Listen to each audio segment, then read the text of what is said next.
Bienvenidos a Temporada de Luciérnagas, una serie de conversaciones profundas con personas que han logrado iluminar su entorno. Esta es una invitación para que cada uno de nosotros encuentre esa chispa interna para aprender a brillar desde la autenticidad. Soy Lina y en cada episodio emprenderemos un viaje para explorar las historias de personas que han encontrado su luz y la han compartido con los demás. Las luciérnagas nos recuerdan que en los momentos más oscuros es cuando más podemos brillar e iluminar a otros. Bienvenidos a Temporada de Luciérnagas. Hoy estamos con David Escobar. David, pues quiero darte la bienvenida muy especial a Temporada de Luciérnagas, agradecerte haber aceptado esta invitación de venir aquí a conversar conmigo sobre todos estos temas que al final yo creo que terminan siendo inspiración para las personas que nos pueden estar oyendo. Yo pues procuro tener conversaciones acá con personas que creo han encontrado esa luz personal, pero que no se quedan solamente en el encuentro de esa luz personal, sino que generosamente están buscando compartirla con los demás. Y de lo que te conozco, he visto un ejercicio muy consciente de abrir camino y de permitir que otros puedan brillar, y eso me parece de una generosidad muy particular, y fue la razón por la que pensé que eras una persona perfecta para tener esta conversación. Lina, gracias por la invitación. Me encanta estar aquí. Me fascina ese nombre que le pusiste a tu podcast. Yo soy una convencida, David, que la única manera en que uno logra encontrar ese brillo, creo que la vida es un ejercicio de ir recogiendo los pedacitos del alma que han ido quedando regados por ahí, y recogerlos, reconocerlos e integrarlos es lo que te permite pues realmente apropiarte de tu historia, brillar y ayudar a otros a brillar. Y por eso pues parte de la conversación que quiero tener hoy con vos aquí, yo la definí como en 3 ejes: el niño y el adolescente, el profesional y el líder, y el mago. No sé con cuál de esos querés que empecemos, porque me parece que en lo que veo de tu historia hay esos 3 ejes, esas 3 verticales que están ahí. No, los 3 me parecen muy especiales. Estoy listo para que empecemos por donde tú digas, me encanta. Pues mira, si quieres empecemos por el niño y el adolescente, porque yo quiero entender un poco una persona como vos, ¿dónde crece? ¿Cuál es ese ejemplo, ese papá, esa mamá? Algo y en algún podcast sobre tu historia de un suceso fuerte de duelo con tu padre. Y cuando te oí contando eso en alguna entrevista que te hicieron, pucha, yo quedé muy impactada, porque cómo uno integra eso. Y me gustaría como que me contaras un poquito. Primero, presentate y vamos entrando como esa historia de dónde viene David Escobar para ir conociéndote un poco. Bueno, no sé cómo presentarme, pero bueno, David Escobar, Arango, porque mi mamá dice que en este país le hemos quitado el apellido de las mamás a la gente, y yo trato de usar los dos por reconocimiento a ambos. Trabajo en Confama. No me gusta decir que soy el director de Confama porque yo soy David, pero trabajo ahí. Uno de mis pasiones de vida es la literatura, dentro de eso la poesía. Creo que si tuviera que escoger los asuntos como más prioritarios que hago con mi tiempo, con mi vida, primero sería lector y después es servidor como de lo público, social, líder cívico si se quiere. Es como el ejercicio que trato de alcanzar. Y pues una persona en permanente reflexión, tratando de lograr algo que es tan difícil en nuestra época, y es tener más vida interior que vida exterior. Ser. Sí, y cultivar, sé, además de cultivar. Entonces, no sé muy bien cómo presentarme, pero digamos antioqueño, que es distinto a paisa, aunque paisa también me parece bonito, pero... ¿Cuál es la diferencia? Pues yo creo que paisa también hace como referencia a unos valores muy tradicionales, y a mí me gusta decir antioqueño porque aunque tiene cosas de la historia, de esa identidad alrededor del trabajo, como decían antes, de la lucha contra los elementos, de ciertos valores cívicos, pues lo antioqueño está más en flujo y va cambiando con los años. ¿Por qué? Entonces, antioqueño permite actualización del software todas las noches ¿Y o por todas qué las va cambiando semanas. con los años? Porque estamos en un país que está en un momento de cambio, en un mundo que está lleno de cambios culturales, tecnológicos, políticos y sociales. Entonces, ser antioqueño hoy no es lo mismo que ser antioqueño hace 20 años o hace 50 o hace 100. Entonces, a mí me gusta decir que soy antioqueño porque me siento profundamente arraigado con mi ciudad, y allá trabajo y allá presto mi servicio vital, pero al mismo tiempo siempre estoy pensando que de lo antioqueño hay que conservar y que hay que cambiar. Pero vos creciste en Medellín, naciste en Medellín. Nací en Medellín, crecí en Medellín, de abuelos muy del campo, mi papá y mi mamá sí muy urbanos. con mucha relación con el campo antioqueño, sí, casi que yo creo que cualquier persona con la que tú hables de Antioquia, o al menos de las grandes ciudades Tiene colombianas, mucha relación dos con... o tres generaciones atrás, una o dos o tres generaciones atrás, siempre va a haber campesinos, gente del campo. Entonces, para mí, como la relación entre el campo y la ciudad es muy importante, pero sí, nací en Medellín y crecí en Medellín, allá estudié.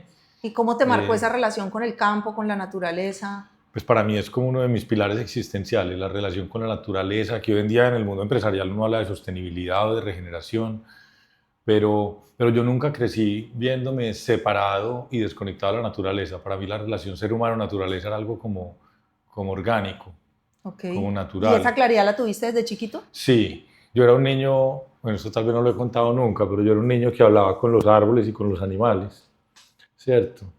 Y pues yo no sé si me contestaban, pero yo pensaba que me contestaban. ¿Y qué conversaciones recordás de esa época, por ejemplo?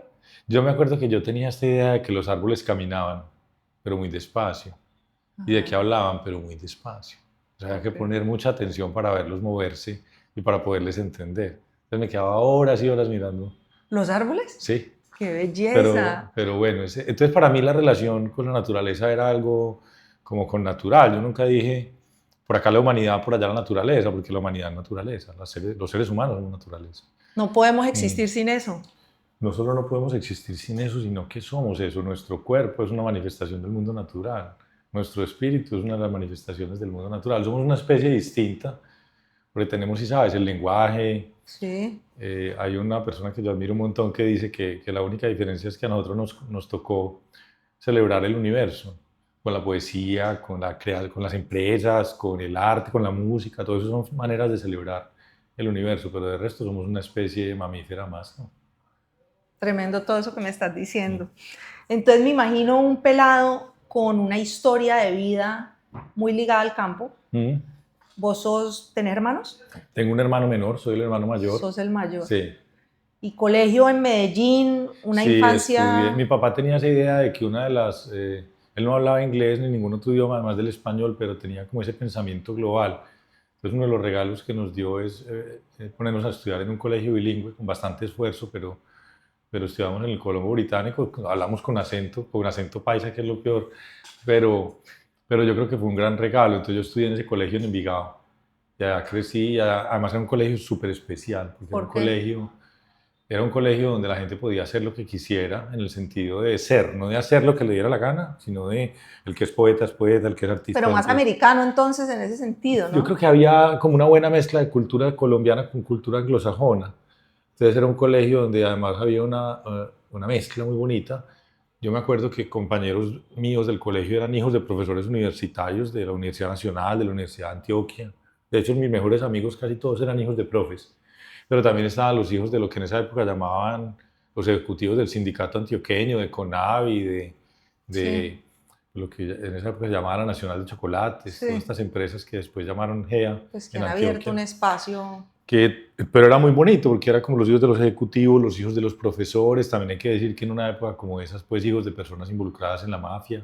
Pero esa mezcla social y ese colegio que tenía como una vertiente cultural anglosajona, pero otra como muy colombiana, muy antioqueña, para mí fue un caldo de cultivo muy especial. Yo me acuerdo de una infancia muy bonita en la familia, muy bonita en la finca de mi abuela y una infancia muy chévere en el colegio. Yo creo que si le preguntas a mis otros compañeros, no sé si todos digan lo mismo, pero yo me acuerdo con amor de lo que leí, de las obras de teatro, de los viajes, de los profesores inolvidables. ¿Tu interés en la cultura y tu goma por la lectura se surgió ahí o se construyó en esa El época? colegio me lo alimentó, pero eso se originó más en mi papá. Mi casa era la casa de mis papás, era una casa con libros. Y era una casa donde mi papá llegaba, mi papá trabajaba en un banco, llegaba a la casa y siempre agarraba un libro, a veces se ponía a escribir poquito de lo que él escribió, alcancé a leer, pero sí lo veía Escribía. escribiendo, ¿Y sobre qué escribía? pues de pronto se hacía un poema, o sea, no me quedó mucho de lo que él escribió, pero sí yo lo veía leyendo y leyendo filósofos y leyendo novelas. Entonces mi Vos tenés casa, alma de poeta, ¿cierto? yo creo que el alma sí, no escribo poesía sino muy de vez en cuando, pero trato de tener eso sí una vida poética, que no es lo mismo que escribir poesía. ¿Qué es Pero eso? Una es vida que, es que poética. la poética y la poesía no es lo mismo, porque la poesía es como el ejercicio literario, los textos, las líneas, los versos. Componer. Sí. En cambio, la poética es como ese lado entre mágico y estético, profundamente estético de la vida, que está alrededor de todos nosotros.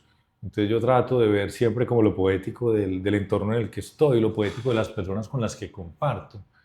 Eh, hay algo de ritmo, hay algo de belleza que uno a veces no, si no pone suficiente atención, no alcanza a observar y a evidenciar. También también hay música, ¿sí? La Vos poesía es tratas un de poco encontrar música. belleza en todo lo que haces. Yo sí. Y creo que una de las responsabilidades de un líder no es solo dejar un mundo mejor que el que encontró, sino dejar un mundo más bonito, más bello, el que le tocó cuando comenzó su carrera. Y por eso creo que las empresas tenemos responsabilidades éticas muchas, pero también tenemos responsabilidades estéticas. Yo miro mucho la publicidad de las empresas y el lenguaje que usan las empresas en las que trabajo y con las que trabajo, porque creo que si uno dice si uno quiere que Colombia respete más el lenguaje y que sea, que digamos Debemos enseñar que a... sea un lugar más digno para todos, parte es que sea un lugar que celebre la belleza, que respete la belleza y que le ponga, que le dé su lugar en la vida. ¿Qué sería de, mira que si es tú decorando tu casa, uno siempre está pensando dónde pongo aquí esta velita o este cuadro o este adorno que compró en un viaje? Y no debería ser igual en las empresas y en las ciudades. Todo, ¿Mm? tal cual. Ahora quiero que hablemos un poquito de ese tema de la belleza, porque sé que también has tenido tu paso por lo público, Sí. sobre cómo darle un poco de belleza a lo público, que es una de las grandes preguntas o interrogantes pues que al menos yo tengo. Pero volvamos un poquito a ese tema de la infancia. Tu padre muere cuando vos eras joven. ¿Cuántos años tenías? Mi papá fue asesinado, que a las Okay. cosas hay que ponerle su nombre para uno poderlas procesar y para no... no se murió de cáncer, no, mi papá lo mataron de un balazo en Medellín en el año 92. Los dos años más peligrosos de la historia de Medellín fueron el año 92 y el año 93. Narcotráfico, violencia, guerrilla, todo se mezclaba en esa ciudad compleja y maravillosa que es Medellín.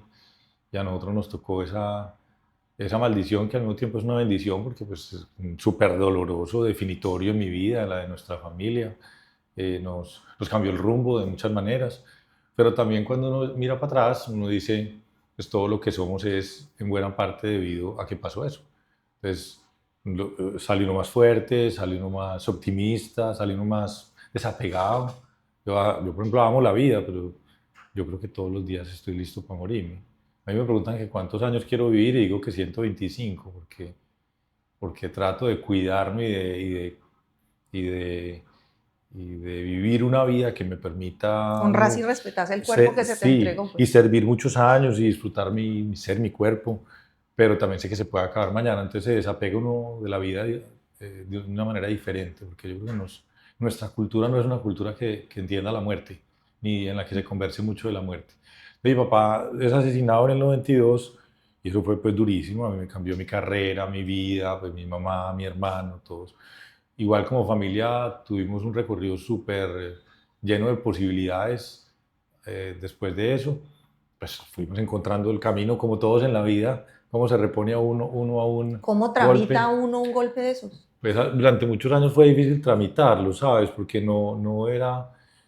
los años 90 primero había mucha gente que sufría lo mismo, esto era como normalizado, ¿Por qué ¿cierto? pasó eso? ¿Ustedes saben qué fue lo que Nunca pasó? supimos bien, muchos rumores, muchas historias, ni siquiera en esa época la fiscalía alcanzaba a procesar los asesinatos, ¿sabes? Yo trabajaba en un banco, alguien me dijo que podía ser por el tema del banco, como que alguien le estuviera pidiendo información de unos clientes confidencial, pero la verdad yo nunca supe y el proceso en fiscalía nunca avanzó. Imagínate, es que ese año en Medellín mataron 8.000 personas, más de 8.000 personas, entonces los fiscales creo que a duras penas alcanzaban a archivar los casos. Al principio muy difícil el trámite, ¿Cuántos años tenías? 16. Entonces es un trámite muy difícil porque pues, Plena a adolescencia. uno le enseñan a tener psicólogo, la adolescencia. Mi mamá a los 17 el regalo que me dio fue una tarjeta diciendo bienvenido a la mayoría de edad.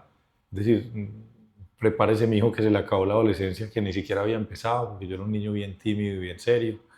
Entonces pues tocó trabajar distinto, tocó estudiar. Yo me iba a ir, decidí luego quedarme en Medellín para estar cerca de mi mamá y mi hermano y estudiar en una universidad en la ciudad. ¿Tu mamá vive? Mi mamá está viva. Mi mamá es una mujer increíble. ¿Y Mi cómo es tu mamá es una vínculo con ella? educadora. Mi mamá es una educadora increíble y es una mujer muy, muy especial. Trabajadora. ¿Tu defensa por los temas de equidad de género viene de esa mamá que viste? Yo creo que en buena parte sí. Uno ya con el tiempo se va informando, pero, pero mi mamá, sin decir, sí creo que tú le preguntas hoy que si ella era feminista, yo creo que no lo reconocería, pero su manera de enfrentarse al mundo era profundamente feminista, más como ¿Cómo? desde el empoderamiento, como dicen ahora. ¿Cómo era? Por ejemplo, cuando ella se casó, que fue en el año 70, 71, todavía había un montón de leyes colombianas donde la mujer era como un accesorio del marido. ¿Te acuerdas de que entre los 60 y los 70, 50 y pico, 60 y 70, el país se modernizó normativamente un montón frente a los temas de género? Obviamente lo cultural llegó, fue llegando, ha ido llegando, o sea, nos falta mucho. Pero, por ejemplo, en esa época una mujer para sacar el pase necesitaba permiso del marido, para abrir una cuenta de ahorros, Para todo. necesitaba permiso No en se una podía notaría del separar si el marido no esposo. le daba permiso. Y ella, pues, antes de casarse, viniendo de una familia, digamos, muy humilde, mi abuelo era un empleado obrero de Coltejer, la empresa textilera, pues, de Antioquia tradicional, y, y ella negoció y dijo, no solo voy a tener pase, sino que el carro, en esa época en la casa había un carro, el carro lo manejo yo, y tenemos cuentas separadas, y vemos cómo organizamos nuestras finanzas, y ella siguió trabajando un tiempo, luego emprendió. Digamos, es una mujer que yo miro para atrás y digo, pues sí, profundamente feminista, pero en la práctica, no tanto como en el discurso, en la militancia, que también es válido, pero lo de ella fue como dando ejemplo, ¿sí? Vos, cuando vos analizás todo ese momento de tu vida, esa es otra de las cosas que para mí es curioso. Por ejemplo, nosotros somos tres, yo soy Mm, la de la mitad. Yo a veces hablo con mis hermanos sobre cómo vivieron ellos momentos de nuestra historia familiar y son lentes totalmente mm. distintos. Y yo digo, ¿cómo? O sea, vivimos exactamente lo mismo, ahí estábamos seguramente conversando de eso. La lectura de mi hermana es una, la de mi hermano es otra y la mía es otra. Sí. ¿Vos tenés buena relación con tu hermano? Sí, somos amigos, somos socios en cosas. Cuando éramos más pelados, sí éramos como buenos hermanos, hombres, niños, como enemigos mortales, digo yo, Ya. pero en el sentido de una Sí. competencia, ¿cierto? Hoy en día somos muy amigos, somos muy distintos. Él es un hombre más del mundo de los negocios, empresario, emprendedor, le sigue gustando el mundo del agro que trajimos como herencia a la familia. Sí. Estamos como en mundos muy distintos, pero siempre que uno tiene algún momento de toma de decisiones crucial o una cuita, una pena, llama al otro y nos compartimos y yo me siento muy orgulloso del hermano que tengo y de la relación que hemos construido con los años. Pues tener razón, uno, aunque hay un núcleo común Mm. de cosas que comparte, pues la historia de cada uno es única. ¿Por qué eso? Porque yo creo que uno no es consciente de la vida que tiene, sino cuando mira hacia atrás y la relata. Y entonces es en ese relato que uno va construyendo con los años, que es como ese recuerdo que se va modificando cuando uno se entiende a uno mismo. Entonces la historia no es la historia que se vivió, sino la que uno es capaz de contar en retrospectiva. Sí, ¿cómo la integraste? Mm. ¿Cómo? Y en el fondo es más la experiencia, ahorita que hablábamos de la vida interior y exterior, es más la experiencia interior que los sucesos. Entonces, por ejemplo, ahora me preguntabas de la muerte de mi papá. Mi hermano y yo lo vivimos muy distinto. Hoy en día compartimos unas cosas y tenemos como unas imágenes y anécdotas que nos unen. Pero también hay cosas que si yo las cuento y él las oye, dice, eso no fue así. Y viceversa. Yo te hago ahí una pregunta. Cuando vos mirás esa mamá que te acompañó en todos estos sucesos tan complejos, pues que además yo creo que para uno como mamá y ver ahorita pues todo lo que hemos visto con Miguel Uribe, el hijo, toda esa tragedia, pues uno quedarse solo, responsable, Mm. en medio de ese dolor, tratando de mostrarle la ruta a un hijo. ¿Qué tenés vos de tu mamá? Imagínate que mi mamá quedó viuda de 40 años, con un hijo de 16 y otro de 14, para que calcules como la composición del lugar. Eh, Mira, mi mamá es una mujer con una disciplina, como lo que llaman una ética del trabajo tan sólida. Mi papá era mucho más, digamos, más alegre, más fiestero, sí, un empleado, Más gocetas. más gocetas, más hedonista. Mi mamá mucho más puritana, mucho más disciplinada. Eh, de hecho, yo fui un niño diagnosticado con hiperactividad, que era el nombre que le daban en esa época, decimos TDAH, con un poco más de avance en esos temas de salud mental de niños. Pero mi mamá, por ejemplo, fue la que me enseñó, digo yo, a trabajar. Sí, porque la terapia que ella me puso es, vamos a estructurar proyectos. Entonces vamos a armar un rompecabezas y vamos a hacerlo por etapas primero el borde, luego el cielo, luego separar las filas, pues paso a paso. ¿Y eso era pura intuición de ella o qué? Ella es de una familia de maestras, hay normalistas en mi familia, mi mamá no, pero mis tías hay un par de normalistas y maestras, entonces era como una intuición educadora. Ok. Pero la forma como ella me ayudó a concentrarme, a aprender a quedarme quieto cuando era necesario, a, digamos, domesticarme un poco, fue a partir de ese tipo de proyectos. Por ejemplo, una vez en una Navidad me dijo, el proyecto va a ser hacer bolsas de regalo. Las vendían ya hechas en el Éxito, ¿cierto? No había que hacerlas. Pues me dijo, no, yo compro el papel, la pega, los insumos y tú las haces. Entonces me decía, primero hay que diseñarla, entonces ¿cómo la va a diseñar? Ah, pues entonces vamos a comprar una en el Éxito y usted la desarma para saber cómo se hace una bolsa de regalo. Entonces después de diseñarla, entonces coge el pliego y dibújela donde la va a hacer. Entonces es como un orden en los procesos. Yo creo que a mi mamá con ese, ahí conté un par de anécdotas, pero pues hay infinitas, me enseñó a trabajar, pero también me enseñó a ordenar la vida. Sí, Pues como a un tipo generar. muy ordenado. Soy ordenado, no creo que maniático, pero digamos mi manera de vivir sí es de rutinas, que también ahora pues digamos yo lo entiendo como educador, que parte de mi tarea es una institución educativa o instituciones educativas, que los niños con TDAH necesitan estructura. Mi mamá Como un orden. sí, como el horario. Entonces, si tú me preguntas cuál es mi rutina diaria, yo tengo una rutina bastante rigurosa conmigo mismo, qué hago cuando me levanto, qué hago la primera media hora, qué hago después, cómo, más o menos a qué horas me voy al trabajo, cómo vivo mis reuniones.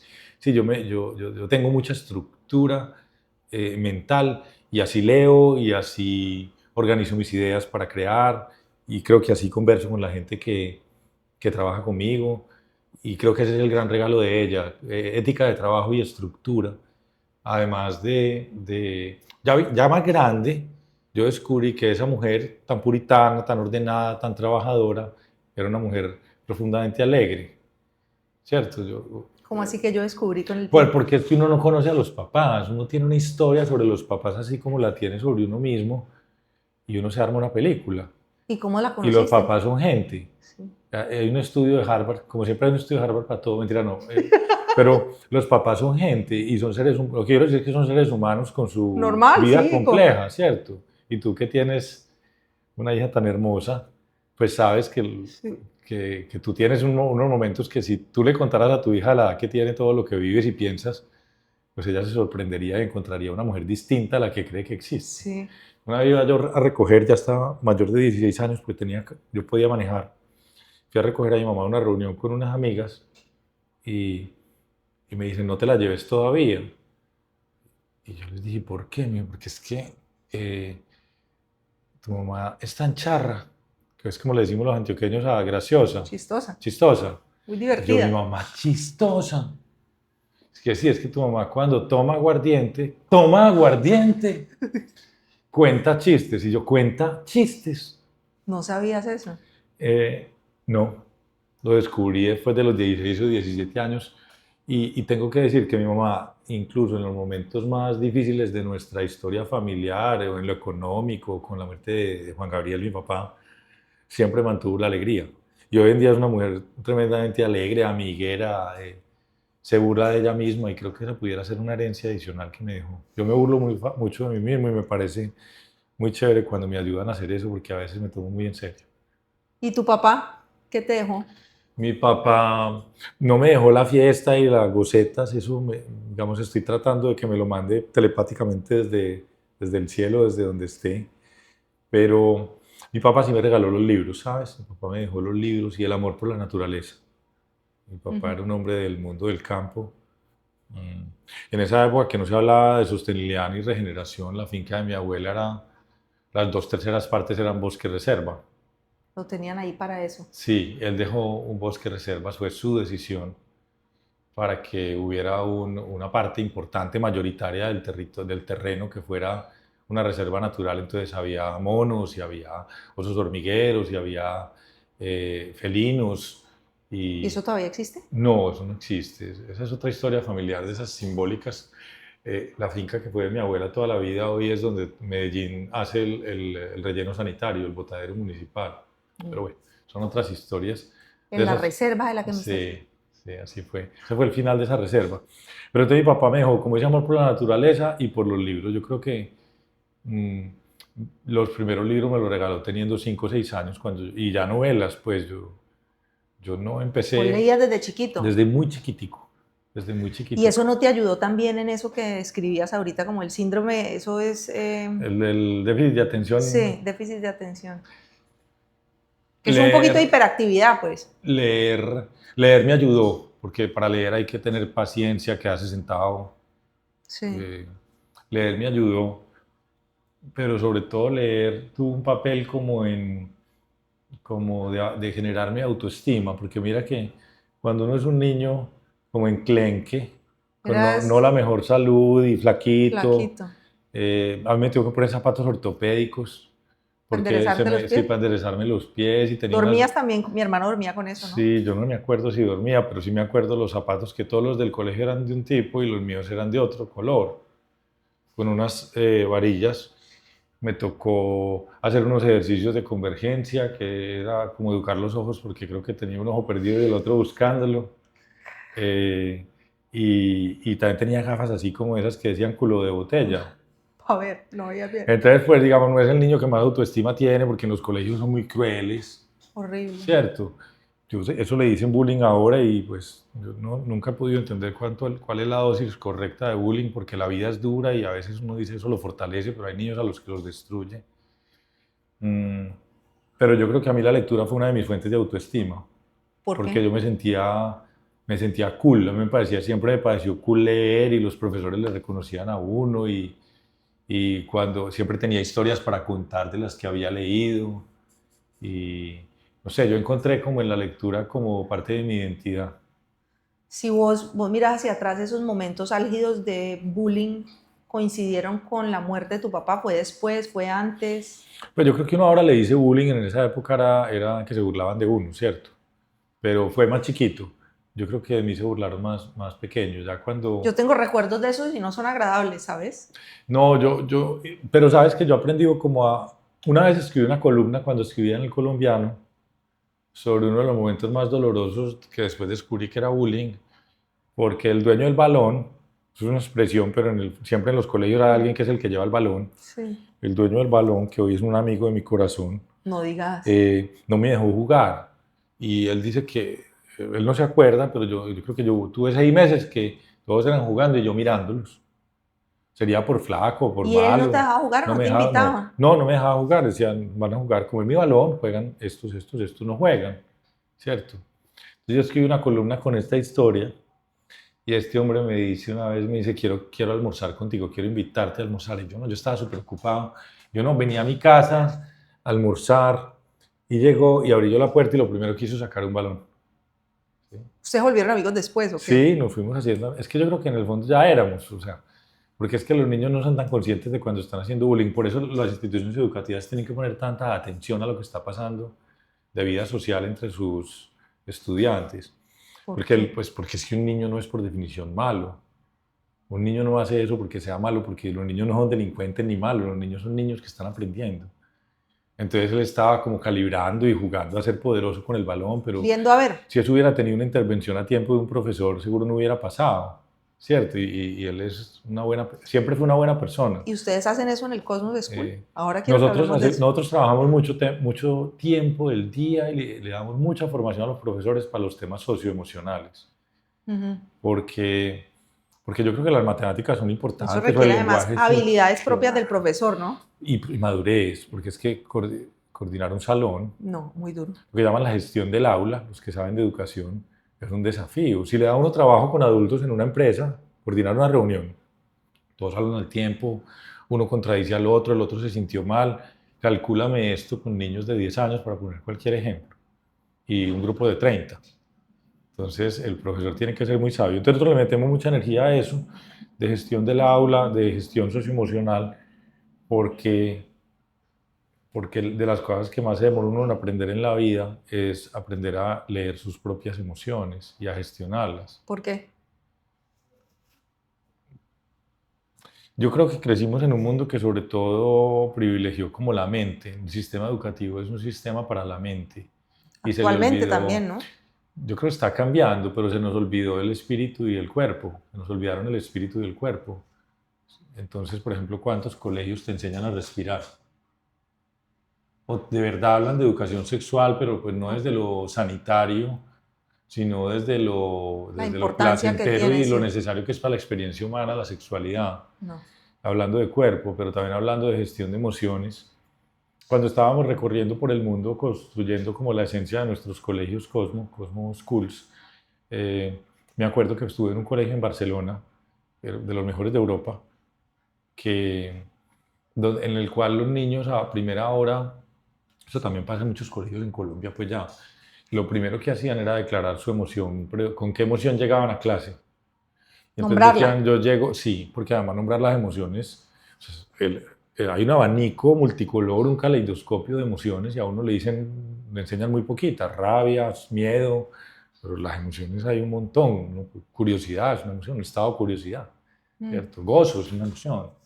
Entonces ellos dicen su emoción y la ponen, entonces pongamos que tú estás a las 10 de la mañana, tú puedes ver con qué emoción llegó David o llegó Lina a la ¿Y cómo clase se por va la para la mañana. casa? No sé no sé si hay colegios que hagan con qué emoción se va, pero sobre todo si yo sé con qué emoción llegaste tú, yo sé cómo me aproximo a ti. Ya. Pero además si me hacen la pregunta con qué emoción llegué yo sé cómo me administro, porque yo digo, estoy angustiado, puedo tener miedo. Entonces yo cuando me enfrento al profe o al grupo o a mí mismo en un salón, yo me administro distinto, porque ya me sacaron a la conciencia la emoción. Bueno, por toda esa digresión para decir que la educación emocional es igual o más importante que la del resto de los elementos de la educación. ¿Y por qué costará tanto trabajo que normalmente vean eso con esa claridad en el mundo educativo? Yo creo que porque fue un modelo, como la educación es un producto de la era industrial, entonces se trataba más de trabajo y de contenidos. Producir. Se nos olvidó que la educación, el trabajo es un componente importantísimo de la vida. Qué rico trabajar, mejor aún si hay propósito. Todavía más chévere si es en una comunidad o con una tribu, con unos colegas bien bacanos, pero no es lo único en la vida. O sea, el trabajo es alguna sabiduría oriental dice que la vida se divide en tercios. Y como el día tiene 24 horas, uno pudiera hablar de cada un tercio de 8 horas. Para cada cosa. 8 para dormir, 8 para el ocio y 8 para el trabajo o el negocio. Ok. Entonces, mira que solo la tercera parte. Yo, por ejemplo, de mis últimas conquistas de aprendizaje, en el colegio nunca me tocó ni en la universidad, y creo que es un superpoder, es aprender a dormir. ¿No dormías bien? No, durante muchos años dormí muy mal y cuando trabajé en el sector público, pues es un mundo donde, tú lo conoces, es un mundo donde dormir mal y trabajar mucho es como una cualidad. Cuando dormir mal es un riesgo, Es lo peor que ¿sí? hay. El médico que más sabe del mundo en sueño, o al menos el más famoso, dice que si usted tiene que escoger que lo opere un médico sin dormir o borracho, escoja al borracho. No me Dice él, digas. yo no me meto en eso, no quiero molestar con esto a ningún médico, pero la persona que no duerme no puede tomar decisiones ni puede coordinar, es decir, no hay nada más peligroso que manejar un carro. Con Es sueño. más peligroso manejar un carro sin dormir que con tragos. Lo que pasa es que en nuestra cultura no valoramos el sueño. Entonces, para poner ese ejemplo nomás, pues estábamos en el mundo industrial y no valorábamos esas otras dimensiones de la vida humana. Pero, pero yo creo que hoy sí. Incluso hoy las empresas, dentro del trabajo, se valora mucho la inteligencia emocional. Ya se habla así. Pues acá estaba viendo algo dentro de lo que tenía para hablar con vos, es la gestión de eso de los estados de ánimo en un ejercicio de liderazgo. ¿Cómo funciona eso en la práctica Mm. para vos que sos un líder tratando de transformar realidades en un equipo de trabajo que está entregando además eso con las personas con las que trabaja? Pues todos tenemos pues sombras y demonios. Una de mis sombras, de mis luchas largas como líder y como gerente ha sido aprender a gestionar mis propias emociones y mis reacciones. ¿Vos sos bravo? Yo soy impaciente Ok. y he sido bravo. Hoy no soy tan bravo, No te eh, imagino a vos bravo. no hay tan bonita, pero yo creo que yo sí soy bravo o he sido O bravo. exigente. Pero no me gusta decorar eso diciendo, como todo el que es bravo dice que es exigente, ¿cierto? Para limpiar su nombre. Pues yo tengo que reconocer que esa es una sombra que he tenido. Entonces, la gestión de mis propias emociones. Por ejemplo, el ejercicio que te propuse ahorita, yo no sé si alguna vez lo has intentado, pero yo trato de ser muy consciente hoy de cuáles son las sensaciones físicas que se derivan de mi estado emocional con las que llego a mi oficina por la mañana. El cuerpo. Sí, entonces, por ejemplo, tú te levantas, lees el periódico y hay una noticia dolorosa. Te Que, entra una llamada donde te cuestionan por algo que hiciste. ¿Con qué energía llegas a la oficina? pues seguramente no con una muy vital. Pero no te lo preguntas. Piloto Entonces, automático. piloto automático. Entonces, yo tengo varias prácticas. Esa es una. Cuando estoy montado en el carro llegando al trabajo, trato de sentirme cómo estoy, cómo está mi ritmo cardíaco, cómo respiro profundo. ¿Y qué haces con esa Y, información? y por las noches, al menos me la reconozco. Como que digo, hoy no estoy como tan tranquilo, ¿cierto? No estoy como tan en flow. Hoy tengo, y yo me trato de preguntar por qué. A veces es eso, una noticia por la mañana, ¿sí? Yo en estos días tengo un amigo de mi corazón que es palestino, No digas. con el que estudié en la universidad en Estados Unidos, vive en Jerusalén. Entonces, yo cada que veo una noticia de Palestina, para mí Palestina no es una cosa en abstracto, sino que Tiene pienso cara. que él tiene primos y tías y tíos y amigos en Gaza, ¿sí? Entonces a mí me afecta personalmente eso, lo cual no quiere decir que no pueda leer la noticia, sino que tengo que llegar con esa información. Y también cierro el día escribiendo un diario. La mayoría de mis días o noches o tardes escribo media página, una página, a veces mucho más, como reflexionando sobre qué creo que hice mejor o dónde la cagué, dónde metí las patas. Yo te oigo hablar, David, y pues bueno, me parece pues un ejercicio muy bonito de ver ese nivel de conciencia con el que tratas de aproximarte al ejercicio de estar vivo, ¿no? Y de dejar algo mejor, estar cada vez uno mejor. ¿Vos nunca has tenido curiosidad por tener hijos? Sí, durante mucho tiempo no quise. ¿Por qué? Me daba miedo ¿Qué? porque me parece una responsabilidad muy grande. ¿Y lo Y es? bueno, lo trabajé con mi psicólogo también. Y creo que cuando la gente que pierde a los padres en algún momento temprano, queda como con ese tema del abandono, como un issue ahí por Sí. trabajar, Claro, de un pronto asunto ahí todos por tenemos de alguna trabajar. manera, yo creo que ese tema del Sí, abandono, pero pues sí, con una muerte de un padre peor. sí, Pero como de yo no, creo pero ¿cómo se que asocia eso con el de pronto no querer tener hijos? El abandono. sí, como ese, ahorita lo hablabas con la historia tan dolorosa, triste de Miguel Uribe. Yo creo que nos ha impactado mucho que Miguel Uribe era un ser humano muy especial y un político valioso de este país, pero también, además de eso, nos ha impactado mucho la circularidad de su historia, cómo su hijo está viviendo el dolor y, y el desafío vital que vivió él cuando su mamá fue también asesinada. Entonces yo creo que ese miedo a repetir la historia ha estado por ahí flotando en mi vida. Hoy en día ya estoy grande, no sé si vaya a tener hijos. Como que te pueda pasar algo a vos, decís. Sí, como que le pueda pasar a uno, como que le pueda pasar a uno. Pero digamos, durante mucho tiempo me dio susto y digamos más miedo que susto. Que susto es para mí como un nivel más bajito. Me daba más miedo. Pero si me preguntas hoy, si la vida me mandara un hijo, pues lo recibiría Feliz. feliz. ¿Tu hermano tiene Tampoco, hijos? mi hermano tiene una hija, ¿Y cómo es ese Sofía. ejercicio de ser tío? Ah, buenísimo. Sí, porque Sofía es una mujer muy especial, ya tiene 15 años, ¿cómo ya te está parece? grande. Es una grande, Es una mujer ya. sí. Y creo que al final los temas pendientes que tenía con mi hermano los he ido resolviendo con ella, porque finalmente las relaciones también se heredan. Sí. Entonces también nos ha ayudado a mi hermano y a mí, ella, con su presencia y con su misma vida, nos ha ayudado a él y a mí a tener una buena relación. Y bueno, obviamente es mi sobrina, mi hija, la quiero montones. Y en algún momento también dije, bueno, los hijos, hay muchas formas de hijos, los proyectos, los Sí, es cierto. estudiantes. Tampoco estoy como, no soy como de esa generación más tradicional que sin hijos no hay realización. Sí, a Yo mí yo me creo que sin acuerdo hijos puede haber realización. cuando yo hablaba de ese tema con Esteban, yo le decía, a mí me da miedo tenerlos, Claro. porque creo que es una responsabilidad y una vez estemos en eso, ya. Y él me decía, a mí me da más miedo no tenerlos. Y yo o sea, y bueno, hoy que tenemos esa pulga de 9 años, que es una hermosura, y está medio preadolescente o entrando en eso, empieza uno a Claro. dimensionar los retos de realmente poderla acompañar. Vos ahorita hablaste mucho de ese ejercicio como de entender cuál es tu estado y Mm, que al final del día cerrás con un diario. mm. Me da curiosidad saber cómo la escritura en vos juega ese proceso como de transformación o catarsis. Total, yo creo que para mí la escritura, yo creo que todos los seres humanos necesitamos una manera de expresarnos. Pablo de Orsay, el sacerdote español, que meditador, escritor, novelista, dice que solo somos felices cuando creamos, que ese es el momento de mayor felicidad.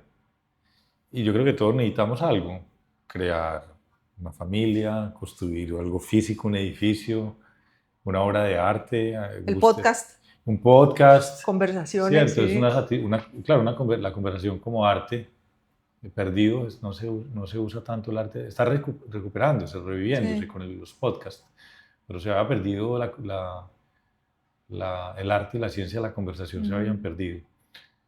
Todo era muy de afán.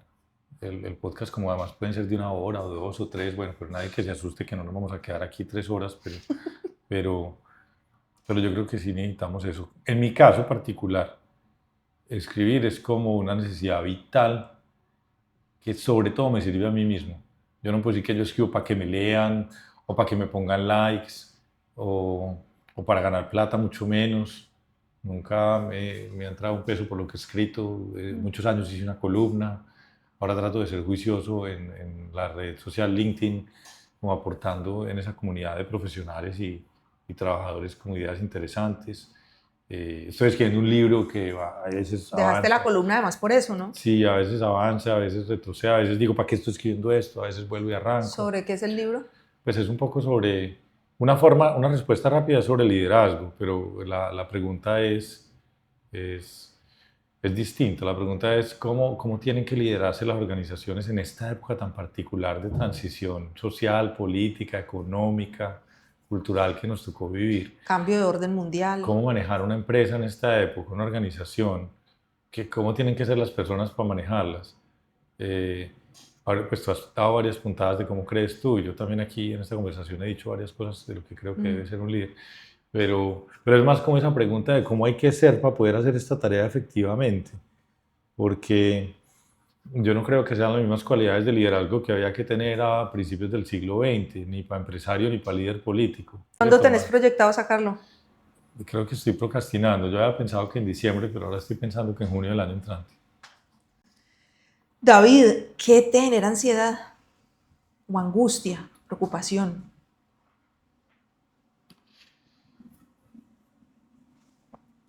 Yo trato de tener una mentalidad, e imprimir en mi propia vida una mentalidad futurista, como pensar en el futuro y construir el futuro desde hoy. Ok. Y creo que eso ha sido de las cosas bonitas que he logrado mm, construir en mí mismo. Como Ajá. decir, acuérdese que todo lo que hacemos hoy impacta en el futuro, entonces eso le enseña a uno a ser paciente, Ok. a saber que hay que sembrar para poder cultivar, para poder cosechar. Eh, pero el énfasis en el futuro, o solo en el futuro, yo creo que el énfasis en el futuro es importante, pero solo en el futuro lo desconecta uno a veces del presente y le hace olvidar cosas esenciales de su pasado. Entonces, cuando yo me paso solo a pensar en el futuro, qué va a ser de Colombia en 10 años, qué va a ser qué va a pasar en Ucrania, eh, qué va a pasar en las elecciones colombianas el año entrante, como muy futurista. Me olvido del placer que hay que tener, la energía que recibimos del placer cotidiano. ¿Qué es un placer cotidiano? Yo creo que los placeres cotidianos son los verdaderos placeres, porque cuando uno le dicen la palabra placer, bueno, ahora con Fama va a ser un festival de conversaciones y un festival que llamamos de filosofía alrededor del placer, Ajá. porque cuando hablaban de placer, cuando yo estaba chiquito hablaban de placer, era como una cosa prohibida, Sí. ¿cierto? Como que el placer primero no se pudiera, pero segundo fuera como algo como, No tanto. sí, como que el placer no... placer y prohibido, eran dos Uf, palabras que iban mucho juntas, ¿cierto? sí. Pero resulta que para poder vivir bien, uno necesita extraer energía de un montón de pequeños placeres cotidianos. Entonces, por ejemplo, salir al sol y que el sol toque tu piel. Por ejemplo, tener una buena conversación en familia al final del día. Por ejemplo, comerse algo bien rico o bañarse con agua tibia o sentir un olor que te gusta. Un olor que te recuerde tu niñez. El olfato es como el, el trigger, el disparador esencial como de la memoria, ¿cierto? Creo Es que impresionante eso. sí, casi todos esos recuerdos de infancia vienen acompañados de algún olor, los más entrañables al menos. Entonces yo creo que a mí me genera ansiedad cuando me desconecto del placer cotidiano y me enfoco solo en el futuro. No porque yo diga qué pereza el futuro, ni tampoco aspire a ser un budista solo en el presente, sino porque creo que eso me incomoda, porque pues, me desconecto disfruto menos el día, estoy pensando qué es lo que voy a hacer mañana y no tanto qué estoy haciendo hoy. Eso me genera, me desacomoda, por usar una palabra distinta, angustia, me siento fuera de centro. Eso. Mm, ¿Qué más? Las redes sociales me desacomodan, me da trabajo, por ejemplo. A todos, creo. Creo que, creo que algo de mí se devuelve al niño al que le hacían bullying y dice, pero ¿por qué me dicen esto? Ay, qué dolor. Pero, pero, pero también he entendido que esos son gajes del oficio de liderar, ¿cierto? Sí. Pero durante unos minutos como que digo, Se engancha uno con eso. ay, ahora he aprendido como a respirar y como a cortar, como algunos métodos de hackeo psicológico para seguir adelante. Pero había momentos donde me enganchaba y respondía, porque, sí, ¿por qué piensa esto de mí? No es verdad. Hoy en día entiendo que si uno está trabajando y el trabajo que hace, tiene algún valor, pues va a tener sus haters. No, sí. Y el que no tenga sus haters, pues algo está haciendo mal hecho. ¿Cuál es el hito más grande en Confama? Desde el momento en que llegaste ahí, para vos, algo para vos que vos digas, uff, esto... Pues yo llevo ya casi 10 años, cumplo el año entrante, trabajando en Confama, ha sido como el trabajo de mi vida, no me lo soñaba, porque creo que las cajas de compensación son una de esas plataformas, de esas organizaciones colombianas que se nos han vuelto, digamos, parte del paisaje. Con un potencial Que son gigante. una singularidad, con un potencial gigante, ¿qué sería este país sin sus cajas? ¿Cuántas personas tendrían una vida con mucho menos calidad de vida, o no hubieran encontrado el camino para el progreso, para comprar su casa, para Tantas tener cosas. el primer crédito, para poder estudiar? Entonces, digamos, ha sido como un sueño. Entonces, como me haces esa pregunta y me aparecen un montón, casi que tengo un listado infinito de momentos extraordinarios. Porque además las cajas de compensación están llenas de oportunidades, o sea, casi que lo que uno quiera hacer alrededor del desarrollo social lo puede hacer. Sí, entonces, pero si tuviera que escoger un hito, hubo un momento donde decidimos que íbamos a tener una red de colegios. Entonces alguien me decía en estos días, ¿por qué una red de colegios con este cambio demográfico que no va a haber niños? Siempre va a haber niños, puede que haya menos, pero con mayor razón se necesitan buenos colegios, ¿cierto? Entonces decidimos construir unos colegios y emprendemos un viaje por Colombia y por el mundo a aprender de los mejores colegios. Un viaje entre virtual y real, físico. Y cuando abrimos el primer colegio Cosmos, yo dije, estamos dando a luz algo magnífico. ¿Hace cuánto fue eso? En el 2020, en febrero del 2020, faltaba un mes para el cierre de la pandemia. Entonces aprendimos de educación y ahí mismo aprendimos de educación virtual.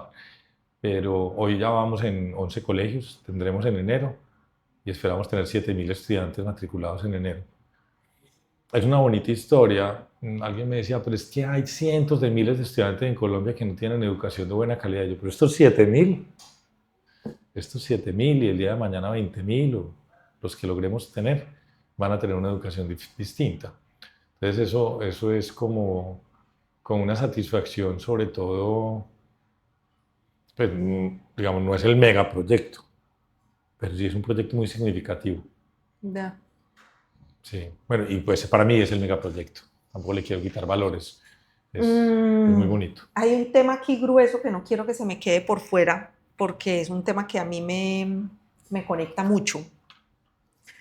Y es ese tema de la búsqueda espiritual. Mm. O sea, yo te oigo hablar y me parece que vos sos un man, una persona, sí, que tenés un sesgo marcado hacia eso, esa cercanía con la naturaleza, la manera en que ves eso, cómo te aproximas. Las descripciones que me has hecho muestran una proximidad emocional muy bonita.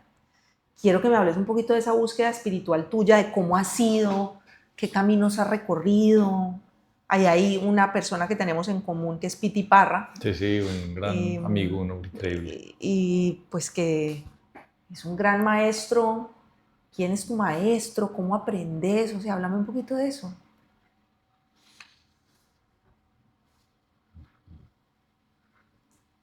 Mira, yo creo que sobre todo los últimos 10 años de mi vida han sido esencialmente una búsqueda y un camino más espiritual que práctico. Obviamente, haciendo la tarea todos los días, pero, pero no sabría decirte como cuál fue como el punto de quiebre, pero sí empecé a vivir búsquedas y experiencias que me decían que la vida humana es mucho más de lo que evidenciamos en el mundo físico. Y además me he dado cuenta de que la gente más feliz y más admirable es gente con una profunda experiencia espiritual. Al menos la que yo más admiraba. Sí, como que en este acelere que muchas veces mantenía y a veces todavía vuelvo, veía que la gente más tranquila, gente como más, como con mejor vibración, era gente que tenía una vida espiritual rica. Entonces me empecé como a hacer preguntas. Hoy, mi vida ha sido una mezcla, ha sido como, no te puedo decir que yo practico una religión en particular, por supuesto recibo toda la herencia cultural del cristianismo y el catolicismo, y durante un tiempo peleé con eso y hoy en día digo, gracias al sacerdote del que hablé ahorita, Pablo de Ors, que habla de meditación en el cristianismo, y tiene un libro bellísimo sobre los evangelios, se llama La biografía de la luz. Me reconcilié y entendí la religión de mi mamá y de mi abuela y de mi cultura antioqueña. Sí. Pero también te puedo decir que he recorrido un poco el entendimiento de las más antiguas culturas orientales, el confucianismo, el budismo, el, bueno, no sé si se clasifica como religión, pero sí como filosofía vital, el estoicismo. El judaísmo también me parece supremamente atractivo e interesante. Las formas de relacionarse con lo espiritual, que para ellos es lo mismo que con la naturaleza y con la vida de las comunidades indígenas colombianas. Entonces, pues no estoy respondiendo muy bien esta pregunta, pero es más como decirte que yo creo que lo espiritual es más como una permanente búsqueda. Lo que sí he ganado es eso que admiraba en las personas que sentía que tenían mayor vida espiritual. He ganado como paz interior, ¿sí? Como que si me desacomodo, me muevo del centro, como decía ahorita, vuelvo más rápido, escucho distinto las emociones y las acciones de las personas, las juzgo distintas. Tampoco, pues, ni mucho menos la Madre Teresa de Calcuta, ni el Dalai Lama. Pero yo te veo un componente de mística gigante. Lo que pasa es que esa es una... Ahí sí también puede haber... Mi papá estudió muchos años con los jesuitas. Y yo creo que la forma de los jesuitas de ver el mundo sí tiene una profunda incidencia en mi manera de ser y de vivir y de pensar. Yo nunca estudié con los jesuitas. He leído, me genera curiosidad. Es una gran organización de gente que ha hecho el bien desde el catolicismo. No siempre han sido perfectos, la historia es así. Pero yo sí creo que hay unos elementos, los ejercicios de San Ignacio, la disciplina, como, como el trabajo como un servicio. Yo creo que eso sí es parte de mi existencia. Y eso sí viene, como decía un empresario antioqueño que ya murió, de nación, como de nacimiento, ¿cierto? Yo creo que eso sí ha sido parte como de mi manera de crecer y de ser desde chiquitico, de pronto porque mi familia era así. no se me ocurre cómo más responderte, pero es como una mezcla de muchas maneras, de muchas aproximaciones espirituales, muchos maestros. Piti, por supuesto, es un hombre increíble, Pablo de Oz también, ¿Qué le has muchas aprendido a Piti? lecturas. A Piti, ¿qué le he aprendido? Con Piti aprendí a integrar mente y cuerpo. Con Piti aprendí que eso que uno, cuando uno conoce a alguien y siente una energía, o cuando tiene una conversación y se siente el flow, que uno dice, ¿cómo describo esto que es una energía? Descríbalo así. Es una energía. Ujú. Es es una fuerza que fluye en todo lo vivo y lo no vivo y, y que no importa si es invisible para la mayoría de los instrumentos de medición humanos, uno la siente, Ujú. ¿cierto? Cuando entras a un bosque, tú sientes una energía.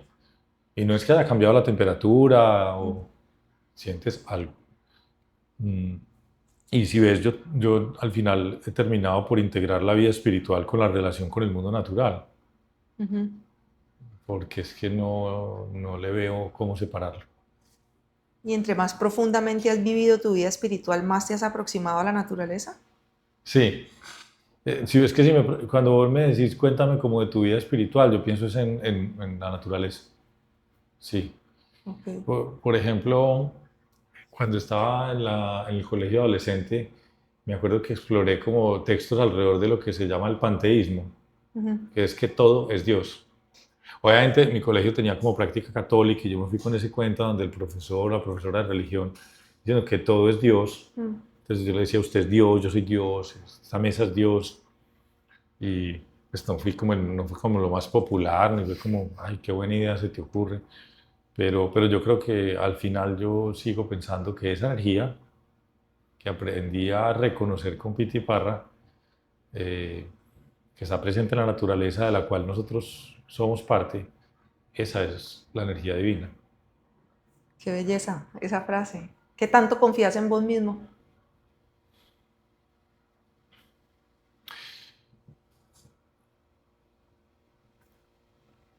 Como una respuesta doble, Lina. Por un lado, confío absoluta, profunda y hasta terca e irracionalmente en mí mismo. Yo, Mm. cierto, yo soy de las personas que si que creo que lo que me Sí. proponga crear lo puedo crear.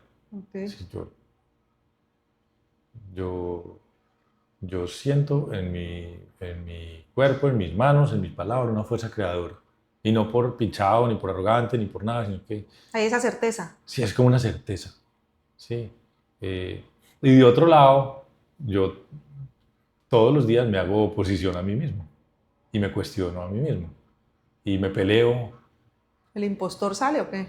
Yo no sé si es como como dicen ahora, el síndrome del impostor, pero es como una disciplina de cordura. Es como hacerse oposición a ti mismo debería ser como uno de los Un ejercicio mandamientos. sano de aterrizaje diario. Sí, sí, porque pues obviamente el hecho de que uno crea en uno mismo no implica que sea ni omnipotente ni capaz de hacer todo. Y yo me creo capaz y creo en mí mismo, pero en el fondo también sé que tengo un montón de limitaciones humanas. Entonces, Estamos viviendo una experiencia humana, estamos ahora esa diferentes. dualidad es bacana porque es la que es como la utopía de Galeano, ¿cierto? La que te hace caminar. Sí. Si uno no creyera nada en uno mismo, no hace nada nuevo, No. ¿cierto? Si no se hiciera nada de oposición, de pronto termina siendo una locura, Sí, sí, es como el ¿cierto? equilibrio. Se enferma con el poder, Sí. cualquier cosa. Entonces es como el equilibrio. Ay, no hablamos tanto de lo público, pero hay una Pregunta. pregunta que te quiero hacer para las personas que nos están oyendo aquí. Si alguien, por ejemplo, tiene el interrogante de aprender a conectar más con ese mundo espiritual propio a través de esa cercanía con la naturaleza, ¿qué le recomendarías?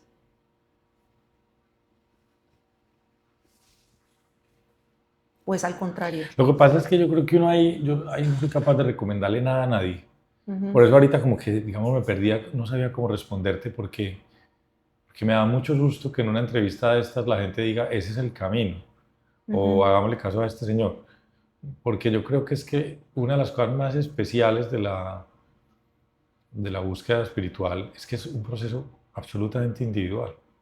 Íntimo, sí. ¿cierto? Sí, lo que es para mí no es Y para... me gusta la palabra que usas, es íntimo. Entonces, así como unos se conectan con la naturaleza, otros se conectan a través del servicio, otros necesitan una comunidad. eh, entonces, yo, por ejemplo, no practico una religión en el sentido de ser parte con Como de un frecuencia culto. semanal de una comunidad religiosa. Mm, Pero sí veo que eso hay a muchísimas personas que les da sentido de pertenencia y les da paz interior y les da sentido, propósito, como mm, decimos, y me parece que está perfecto. Como dicen los indígenas amazónicos, funciona para ellos. ok. Si me preguntas a mí, para mí es más en el silencio, en la soledad y Eso es Cusumbo en la solo. contemplación donde me ¿Te siento, encontrás? sí, sí. Soy Cusumbo solo. Soy introvertido, entonces me recargo en soledad, pero me Ajá. cae pues súper bien la gente Sí. y tengo amigos, amistades O muy sea, vos pasas mucho profundas. tiempo solo Yo paso mucho tiempo solo. y sos de pocas amistades, pero muy profundas. Sí, Yo soy sí. más ese estilo también. Ve, bueno, un gran interrogante que me surge a mí con personas como vos, que además con las que conecto en tantas dimensiones cuando te oigo hablar, el ejercicio de lo público, la Mm, política, que en tantas dimensiones atraviesa las posibilidades de todos. mm. Yo no quiero pararme como desde una tribuna más o menos a decir que qué poca luz le falta a eso, pues porque tampoco creo que es desde ahí, pero realmente uno cómo puede lograr que en este país lo público se ejerza de una manera distinta. Lo primero es decirte que yo creo que yo estuve casi más de 15 años en el servicio público. De alguna manera más amplia, hoy hago un servicio público desde el sector Distinto, sí. privado. Entonces no es lo mismo lo estatal político que lo público en un sentido más amplio. Lo primero es decir eso, hay muchas formas de servir y cada uno debe encontrar la suya. Lo segundo es que en los años en los que yo trabajé en el sector público conocí gente increíble. A mí, por ejemplo, afirmaciones como que los trabajadores públicos, los servidores públicos no les gusta trabajar, al menos donde yo trabajé en la alcaldía de Medellín, en la gobernación de Antioquia, en el grupo EPM, es completamente falso. Lo que a los servidores públicos les gusta es trabajar y lo hacen muy duro por salarios muy bajos, relativamente comparados contra los del sector privado. Eh, con esto no te quiero decir que lo público está bien, porque yo sé que tenemos como hoy un fenómeno se ha acrecentado la desconfianza en el sector público, en los políticos, en las instituciones públicas. No hay, sí. Hay corrupción, mucha. Hay, hay líderes políticos que no nos inspiran para nada, no solo aquí, sino en otras partes del mundo. Digamos, cuando yo era pequeño, los líderes políticos eran gente como muy chévere, pues como con las críticas que tú le pudieras hacer a uno u otro partido o a uno u otro grupo, era gente admirable, gente que observábamos, Iba a usar esa palabra. referentes, Sí. ¿sí? Yo creo que sí estamos como en un momento bajo para las democracias. Y, y creo que lo que necesitamos es trabajar muchos años con paciencia en construir ciudadanía, en construir instituciones, en que los líderes de organizaciones sociales y privadas entiendan el valor de lo público y creo que deberíamos trabajar duro desde la perspectiva cultural para que ser servidor público sea un orgullo, ¿Y para eso que cómo es? ser político sea un orgullo. Cosas pequeñas, lo que pasa es que siempre queremos arreglar las cosas desde arriba y a veces se arreglan desde la base. Ujú. Una de las cosas más bonitas que yo hice cuando trabajé en la alcaldía de Medellín con el alcalde Sergio Fajardo fue crear un programa de practicantes de excelencia, ¿cierto? Creo que eran, no sé, los mejores estudiantes de las universidades públicas y privadas de Medellín, hacíamos un concurso y les pagábamos un salario para que pudieran trabajar como asistentes, como acompañantes de los gerentes de los proyectos, de los secretarios de despacho, de proyectos especiales, lo llamamos prácticas de excelencia. Ujú. Eso fue hace 22 años. Hoy yo voy por las entidades públicas de Medellín y a cada rato, ¿Encontrás practicantes o de en excelencia? entidades sociales, en el mismo Confama, y me dice, yo fui practicante de excelencia, yo fui practicante de excelencia. Y ahora esa idea de que lo público es para los excelentes, lo público es para los más pilos, como dicen por ahí. Mm. Y, y yo creo que es un montón de proyectos chiquitos como estos.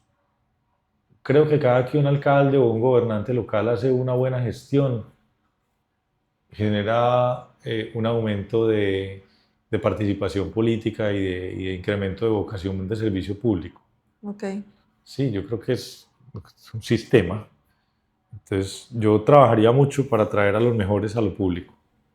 Por supuesto que tener seguridad y tener salarios razonables y esos elementos Muy objetivos es necesario. importante, Sí. pero yo creo que nadie que se meta al sector público, como decía Mujica, quiere ser rico. La mayoría saben que no van a dominar el mundo. En el fondo casi todos van a servir. O si no, por ejemplo, anda a un colegio público de cualquier ciudad de Colombia y a mí me dicen que los maestros públicos son malos y digo, seguro pueden formarse más, seguro pueden tener mejor desempeño si tienen acompañamiento, pero yo lo que veo son héroes y heroínas dándola toda por la educación de una vereda o de un pueblo, de un barrio. Entonces, quizás sería bueno que empezáramos a hablar de los servidores públicos con unas palabras distintas, El como, lenguaje. como héroes, como personas trabajadoras, como gente creativa. Mm, Yo no sé, a mí me tocó en Medellín, en el departamento de Antioquia, gente muy tesa, linda, muy buena. Mm. Entonces uno creo que parte la desconfianza se va confiando y hablando desde la confianza, pero hay un círculo vicioso en el lenguaje. Mm. Todos los políticos son corruptos. Entonces, ¿quién se va a meter? Ahora, yo creo que las personas que tenemos la fortuna de tener una educación, un nivel de conciencia, una, una solvencia económica razonable, tenemos una responsabilidad mayor de prestar ese servicio, que se puede prestar desde todos los lados. Entonces, si tú, por ejemplo, me dices a mí, yo me saldría del sector social en este momento. No me siento capaz de irme en un momento como estos de la historia de mi país. ¿Crees que estás haciendo un aporte significativo? Pues a mí me da susto cuando uno dice que lo que hace es importante, porque es que es como una enfermedad, pero yo creo que muchas personas en muchas organizaciones de distintos tamaños haciendo la tarea correcta es lo que terminamos por llamar un país, Viable. ¿cierto? Es lo que terminamos Y por viable, llamar ¿no? pues, viable y justo y bueno. Entonces, yo lo que creo es que no sé si lo que uno hace o lo que yo hago es importante en el sentido la gran suma de las cosas, pero sí te puedo decir que es importante para mí y te puedo decir que si no lo hiciera, mm, no dormiría tan tranquilo, ¿cierto? No, como ahora que han migrado tantos colombianos, ha habido 2 o 3 años de altísima migración de casi medio millón de personas al año. Mm, yo no sé si tú te ves migrando, yo no, No, no soy yo creo que capaz. no podría. Pues no puede todo, No, me sentiría muy mal o sea, esta fue la tierra que me vio nacer. ¿Cómo no va uno a hacer todo lo que pueda hacer para tratar de dejarla mejor de lo que la encontró? Es que creo que es una responsabilidad. yo creo que la palabra es esa, hay una responsabilidad. Entonces, ¿qué haría yo para alrededor del tema de lo público en Colombia? Hablar bien de los servidores públicos, encontrar esas historias de éxito que hay en el servicio público, cuidar a nuestros buenos políticos que hay Los hay. en distintos partidos, no meterlos a esa bolsa de todos los políticos son X, malos o corruptos o perezosos, todo eso, todas esas generalizaciones son ingratas, ¿no? Eh, y eventualmente cuando uno tenga la oportunidad de prestar el servicio desde lo público, lo privado, lo social, lo académico, no dudarlo, no dudarlo. Nos toca, esa es la Colombia, o sea, No, a mí me gusta mucho esa palabra colombiana de toca, Toca. sí, porque cuando nosotros los colombianos decimos toca, no estamos diciendo me obligaron, no es me tocó hacerlo, sino es que debo hacerlo. En el fondo estoy diciendo es lo debido, es lo correcto. Pues David, yo te agradezco mucho tu tiempo, quedo muy contenta con esta conversación, muy inspirada, muy generoso vos en todo lo que compartiste conmigo. Yo pues no me cabe duda que esto debe tener un segundo episodio porque no abordamos todos los temas que estoy segura que pudiéramos abordar, pero yo creo que va a haber una segunda oportunidad. Lo Ahí te tengo hacemos, lo una agenda hacemos. propuesta para que vayas a Cali, te la voy a mandar para que la revises. Qué rico ir a Cali, me encanta. Y bueno, muchas gracias por tu tiempo y por A ser una vos, luciérnaga. a ti por la invitación. Qué nombre tan bonito el de este podcast. Muy inspirador también, muchas gracias. Bueno. Gracias por apoyar Temporada de Luciérnagas. No olvides suscribirte y seguirnos en Instagram, YouTube y Spotify. Nos vemos en el próximo episodio.